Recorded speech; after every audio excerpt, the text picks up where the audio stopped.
Hi everyone, I'm Pav Bryan and you're watching my video filmed on the TF28 in Tenerife during my recent visit.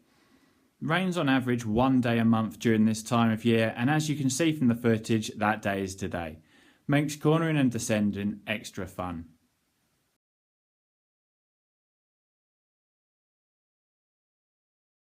The topic I've chosen to discuss today is something I wrote a few months ago, my top 10 tips for riding solo. Something that I'm sure we all do, or at least will have to do once during our cycling lives. For me, I do it all the time. Sometimes because I prefer it, and sometimes because the training I've set myself requires it. But what's the secret to a successful solo ride? Someone asked me this before I originally wrote it, and to be honest, I didn't really think about it before I used to head out. Maybe through experience of knowing what to do when bad things happen, maybe confidence in knowing that I'm able to resolve all but the worst crisis should it occur. Who knows? But here's my top 10 tips to a successful solo ride.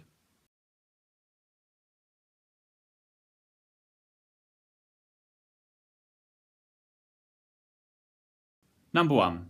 First of all, you need to be prepared for whatever the ride might throw at you. This includes having spare tubes, a pump, tools, patches or other supplies to repair a mechanical should they occur. On the ride you're watching, I'd have all of the above. I always carry a couple of spare tubes and at least a decent multi-tool.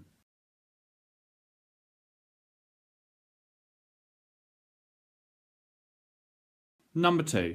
This means nothing, however, if you haven't a clue on how to repair a bike. I make no secret of the fact that I'm terrible at bike mechanics, but I know how to fix most things that can happen on a ride that can be fixed roadside. Speak to your local bike shop about courses they may run on bike mechanics and maintenance.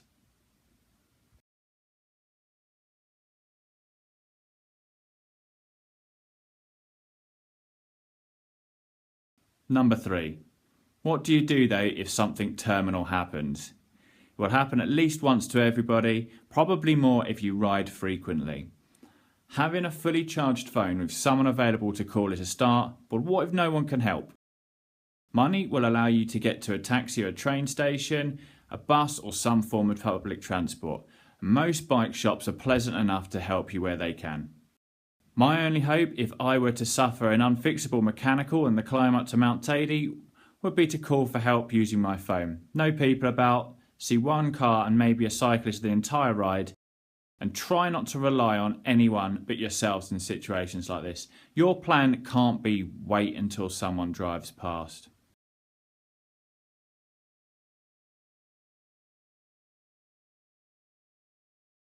Number 4. What if the weather's bad? Hopefully you should have some spare layers with you, but worst case, if you're stranded, getting dry and warm is key. On this soaking wet ride, it got quite cold descending for long durations, so keep warm by moving around on the bike, taking detours or stopping near warm objects like running cars. And this leads me on to my next point.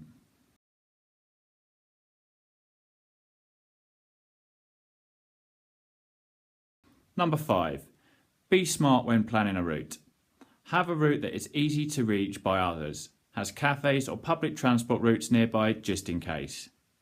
And don't be the next idiot making the news for riding on the motorway.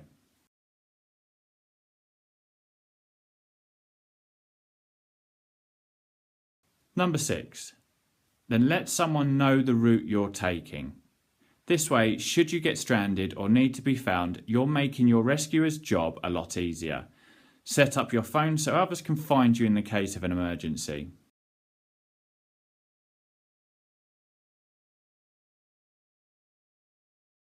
Number 7. Protect yourself. I'm not just talking about wearing the right clothing or having a safe bike, but ride safe too. If you allow cars too much room, they will use it. I'm not suggesting you ride the centre line, but don't ride the gutter and then complain when you hit a pothole because you weren't given enough room. Think about lights too. Will you need to take them if you could be out later than expected?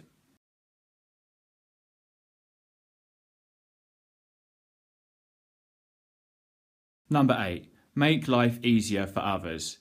Should the worst happen, like you get knocked off, make the emergency services job easier by having medical and ICE, which is in case of emergency, information readily available. Plenty of systems are available, from helmet mounted ones to setting it on your phone. IDs such as bracelets, e.g. Road ID from roadid.com, can have it printed on, and thank you to my good friend Dave for the suggestion.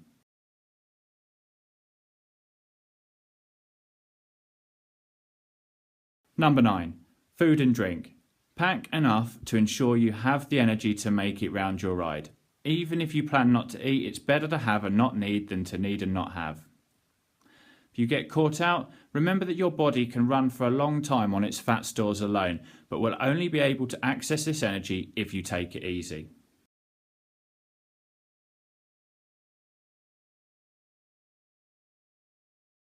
Number 10, and the most important rule, have fun. If you're not enjoying your ride, why are you doing it?